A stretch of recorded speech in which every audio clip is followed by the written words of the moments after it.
లూకా 12:49 వచనంలో, నేను భూమి మీద అగ్నివేయ వచ్చి తిని అది ఇదివరకే రగులుకొని మండవలనని ఎంతో కోరుచున్నాను అని యేసుక్రీస్తు ప్రభు ఈ లోకములో ఆయన శరీరధారిగా వచ్చిన దినములలో పలికినటువంటి మాట. ఇది ఏ సందర్భంలో ఆయన పలికాడు అన్న విషయాన్ని మనము గమనించినట్లయితే, యేసుక్రీస్తు ప్రభు ఈ లోకానికి వచ్చాడు.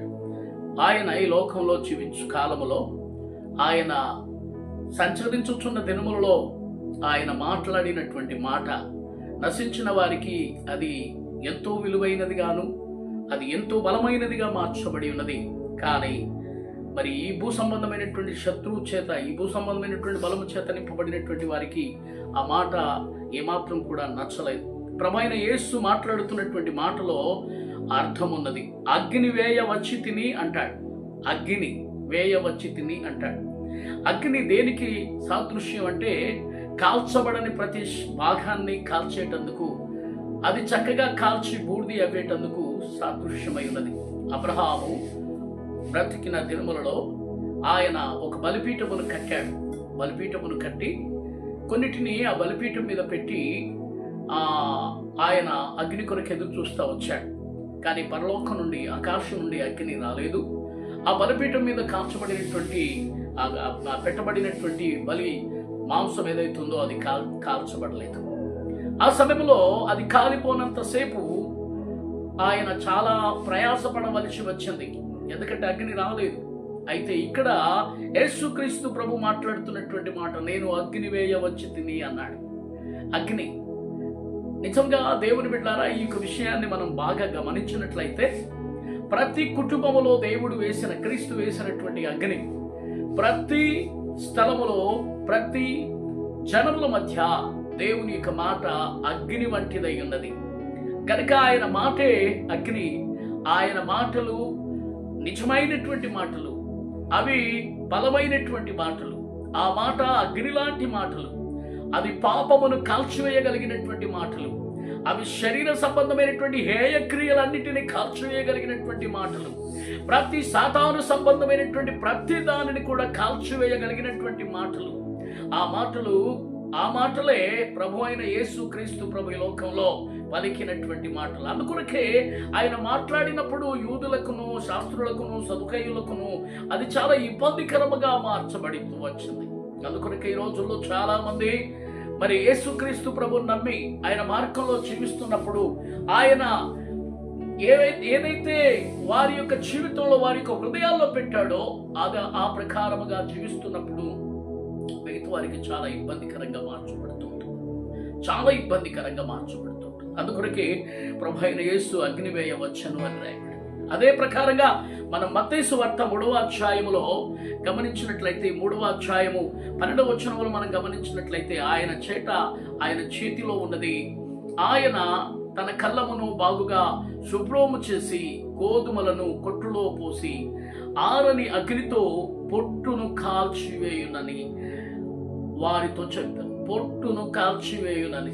నిజంగా దేవుని ఈ లోకములో, భూమి మీద ఆయన అగ్ని వేయవచ్చి తిని అనే పదము ఏదైతే ఉండదో అది పొట్టును కాల్చేదిగా ఉంటుంది. ఆయన మాట మరి అగ్ని వంటిది అని దేవుని వాక్యంలో రాయబడింది. కనుక ఆయన యొక్క మాట ద్వారా ప్రతి విధమైనటువంటి దుష్టుని కార్యాలన్నీ కాల్చివేయబడతాయి. నీతి స్థాపించబడుతుంది, యథార్థత నిలుస్తుంది. ఆయన మాట వలన బలమైనటువంటి శాంతి, సమాధానం వస్తుంది. కనుక అందుకొరకే ఆయన ఆ మాట పలికాడు, నేను భూమి మీద అగ్ని వేయ వచ్చి తిని. నిజంగా ప్రియమైనటువంటి దేవుని బిడ్డలారా, అత్త కోడల మధ్యలో, భార్య భర్తల మధ్యలో దేవుని యొక్క వాక్యము ఒకవేళ పనిచేస్తున్నట్లయితే, వారిలో ఆ దేవుని వాక్యం ఇద్దరు అర్థం చేసుకునే వరకు వారి మధ్యలో ఉండేది అగ్ని లాంటిది. కానీ అగ్ని ఉంటుంది వారి మధ్యలో ఉండేది సమాధానం. ప్రభువు ఒక సందర్భంలో అదే మాట చెప్పాడు, నేను సమాధానము కలగజేయటానికి రాలేదు కానీ నేను అగ్ని వేయడానికి వచ్చి తిని అని మరో చోట రాయబడి ఉంది. కనుక ప్రభు అయిన యేసు క్రీస్తు యొక్క మాట ఏదైతే ఉందో అది అగ్ని వంటిదై ఉన్నది. శరీర సంబంధమైన ప్రతి కార్యములను కాల్చగలిగినదై ఉన్నది. నీవు నిజంగా దేవుని యొక్క మాట విన్నట్లయితే, దేవుని మాటను నీవు అవలంబించినట్లయితే, ఆ మాటే నీ హృదయంలో ఒకవేళ ఉన్నట్లయితే, నీ జీవితం ముందున్నటువంటి ప్రతి విధమైనటువంటి దుష్టుని కార్యాలన్నీ కాల్చబడతాయి. ప్రతి దుష్టుని కార్యాలు కాల్చబడి అపజయాలు అన్నీ నీ ముందు నుండి తొలగిపోయి నీవు జయముతో నింపబడతావు. అపజయాలు కూడా నీకు జయముగా మార్చబడతాయి. ఏవైతే అపజయాలు నీ ముందున్నాయో అవి నీవు జయముగా మార్చబడతావు. అందుకొరకే రాయబడింది, చీకట్లో ఉన్న నీకు వెలుగు కలుగుటకై యేసుక్రీస్తు ప్రభు యొక్క మాట ఏదైతే ఉందో, నీవు ఒకవేళ చీకట్లో ఉన్నప్పటికీ ఆ మాట నిన్ను వెలుగులోనికి నడిపిస్తుంది. నీవు నిలిచున్న స్థలము వెలుగుగా మార్చబడుతుంది. కనుకనే ప్రియమైనటువంటి దేవుని బిడ్డలారా, పొట్టును కాల్చివేసేది దేవుని మాట, గట్టిని నిలబెట్టగలిగేది దేవుని మాట. ఆయన చేతిలో ఉన్నది. ఆయన తన కళ్ళమును బాగుగా శుభ్రము చేయుటకై ఆయన పని చేస్తున్నాడు. దేవుడు పని చేయువాడై ఉన్నాడు. ఎవరు పని చేయనక్కర్లేదు. నువ్వు పని చేసి అలసిపోతున్నావు, దేవుడు పని చేయడానికి అవకాశం ఇద్దాం. దేవుడు మాట్లాడడానికి అవకాశం ఇద్దాం. దేవుడు కార్యం చేయడానికి అవకాశం ఇద్దాం. యేసుక్రీస్తు ప్రభు ఒకవేళ కార్యము చేస్తే, ప్రభువునకు కార్యము చేయటానికి ఒకవేళ అవకాశం మనం కలగజేస్తే, ఆయన ప్రతి విధమైన యుద్ధములన్నిటిలో కూడా ఖడ్గము లేకుండానే ఊసకోత కోయబడుతుంది. ఖడ్గము లేకుండా ఆయన చంపగలుగుతాడు. ఖడ్గము లేకుండానే శత్రు శేషము లేకుండా చేయగలుగుతాడు. ఆయనకు మనము అవకాశం ఇవ్వలేకపోతున్నాం. దేవునికి అవకాశం లేకపోతున్నాం. దేవుడు చేయాల్సిన ప్రతి స్థలములో మనము నిలబడి నేను చేస్తాను అంటున్నాం. నీవు చేసినంత కాలం దేవుడు చేయడు.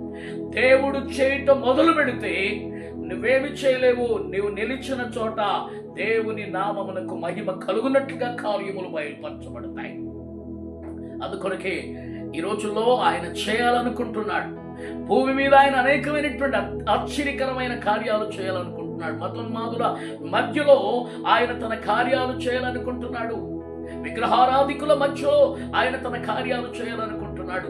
భూమి మీద పాపం ఎక్కడ విస్తరిస్తుందో అక్కడ ఆయన తన కార్యమును జరిగించాలనుకుంటున్నాడు. తన చేతి పనిని చేసి ఆయన నామమునకు మహిమ తెచ్చుకోవాలనుకుంటున్నాడు. మనుషులమైన మనం అంటున్నాము, అదిగో మనము చేయగలుగుతాం, నేను చేస్తాను, యేసుక్రీస్తు నామములో నేను చేస్తానంటున్నాం మనము. కానీ ఆయన నామములో ఆయన చేయువాడు అంటున్నాడు. ఆయన కార్యం చేస్తాడు. హల్లెలూయా. ఆయన ప్రతీకారం తీర్చుకునేవాడు. ఆయన ప్రతీకారంగా ఆయన మనకు విరోధముగా లేచు ప్రతి శత్రువును ఆయనే తరుమువాడు అంటున్నాడు. శత్రువును నీవు తరిమి అలిచిపోతావు. అబ్రహాము శత్రువును తరిమి, గ్రద్దలను తరిమి అలిచిపోయాడు అబ్రహాము. అగ్ని రాలేదు. ఆ గ్రద్దలు ఆ పీనుగను ఆ బలిపీఠం మీద ఉన్నటువంటి మాంసాన్ని తినడానికి వస్తా ఉన్నాయి. వాటిని తరిమే పనిలోనే ఉన్నాడు. అలసిపోయాడు. ఈ రోజుల్లో చాలా మంది దైవజనులు దేవుడు చేయాల్సిన పనిని వారు చేసి అలసిపోతూ ఉన్నారు. అందుకొరకే వారు అనేక విషయాల్లో అపజయాలు పొందుతూ ఉన్నారు. అనేక విషయాల్లో వారు కృంగిపోతూ ఉన్నారు. అనేక విషయాల్లో నిరాశ చెందుతూ ఉన్నారు. దేవుడు చేయటానికి అవకాశం ఇద్దాం. ఆయన భూమి మీద అగ్ని వేయుటకు వచ్చి తిని అన్నాడు. ఆయన వేయని అగ్ని, ఆయన అగ్ని వేసినట్లయితే నీ ముందున్నటువంటి ప్రతి విధమైన సాతాను క్రియలన్నీ కాల్చబడతాయి. శత్రువు కలగజేస్తే ప్రతి విధమైనటువంటి రోగాలు కాల్చబడతాయి. ప్రతి విధమైన సమస్యలు కాల్చబడతాయి. ఆయన నీ ముందు అగ్ని మండించినట్లయితే దేవుని యొక్క అగ్ని, హల్లెలూయా, పరిశుద్ధాత్మ యొక్క అగ్ని, ఆయన అగ్ని రగిలించువాడై ఉంటున్నాడు. ఆయన గాను అగ్ని రగిలిస్తే దాని ఆర్పువాడు లేడు. నీ జీవితంలో నీ ముందున్నటువంటి ప్రతి సమస్యలు కాల్చబడినట్లుగా నీ ముందు దేవుడు తన అగ్ని వేసి నీకు సమస్త విషయంలో కూడా జయం అనుగ్రహించినట్లుగా ప్రతి విషయంలో ఇప్పటి వరకు ఎన్ని విషయాల్లో నువ్వు అపజయం పొందుతూ వచ్చావో, ఎన్ని విషయాలు అపకీర్తి పొందుతూ వచ్చావో, అన్ని విషయాల్లో దేవుడు నిన్ను ఉన్నతమైన స్థితిలో నిలబెట్టునుగా. నీవు తలగా ఉందువుగాక, తోకగా కాదు, నిన్ను తలగా పైవానిగా నిలబెట్టుటకు దేవుడు నీ పక్షముగా ఉండి ఆయన తన కార్యములను జరిగించునుగాక. ఆమేన్, ఆమేన్, ఆమేన్. ప్రియమైన దేవుని బిడ్డలారా, దేవుని వాక్యాన్ని ప్రేమించే నా ప్రియ శ్రోతలారా, జీవింపజేసే వాక్యాన్ని, సత్యవాక్యాన్ని, అద్భుతమైనటువంటి ఆరాధన, శక్తివంతమైనటువంటి ఆరాధన, ఆత్మతోనూ సత్యముతోనూ ఆరాధించేటటువంటి ఆరాధనను దేవుడి ప్రదేశంలో ఇసుకబాయి ప్రాంతంలో దేవుడు ఒక అద్భుతమైనటువంటి చక్కటి మందిరాన్ని ఇచ్చి, ఈ మందిరములో జరిగిస్తున్నటువంటి అద్భుతమైన కార్యాలు, అనేక అద్భుతమైన కార్యాలు జరుగుతూ ఉన్నాయి. ఎప్పటికప్పుడు దేవుడు ఒక నూతనమైనటువంటి ఒరబడిలో మరి సంఘాన్ని నడిపిస్తూ ఉన్నాడు. మీలో ఎవరైనా కూడా ఈ యొక్క వాక్యాన్ని వింటున్నటువంటి వారు కానీ, అలాగనే మా యొక్క కార్యక్రమాలను తిలకిస్తున్నటువంటి వారు ఎవరైనప్పటికీ కూడా మరి మా యొక్క ఆరాధన కేంద్రానికి రావడానికి మారణత పెయిత్వం మినిస్ట్రీ, మరి వందనపురి కాలనీ, రోడ్ నెంబర్ 1, ఇస్కబాయ్, డోర్ నెంబర్ 15-71 హౌస్ నెంబర్లో మరి ప్రతి ఆదివారం అద్భుతమైనటువంటి ఆరాధన 10 o'clock 10 గంటలకు ప్రారంభించబడుతుంది, 1:30కు ముగించబడుతుంది. అయితే కొన్ని రోజుల తర్వాత మొదటి ఆరాధన, రెండవ ఆరాధన, మూడవ ఆరాధన ప్రారంభించబడుతుంది. కొన్ని అనివార్య కార్యాలను బట్టి ఒకటే ఆరాధన జరుగుతుంది. ఈవినింగ్ ఇంగ్లీష్ సర్వీస్ కూడా జరుగుతుంది. కాబట్టి మా యొక్క కార్యక్రమాలను చూసి ఆనందిస్తున్నటువంటి పరిశుద్ధ జనాంగం అంతటికి కూడా ప్రత్యేకంగా మీరు ఎక్కడ వెళ్ళలేని వారైనట్లయితే, మీకు సరైనటువంటి ఆరాధన, శక్తివంతమైనటువంటి వాక్యంలో ఎదగాలని ఆశగా ఉంటే ఈ యొక్క అడ్రస్ని తెలుసుకొని రాగలరని మనం చేస్తున్నాం. ప్రత్యేకమైనటువంటి దీవెన ఆశీర్వాదాలు మీ కొరకు మెండుగా కుమ్మరించబడాలని ప్రతిదినము ప్రార్థన చేస్తూ ఉంటాం. మా యొక్క ప్రార్థన విన్నపములు మీ విషయమై, మీ సమస్యల విషయమై ఎప్పటికీ మేము ప్రార్థిస్తూ ఉంటాం. ఆమేన్.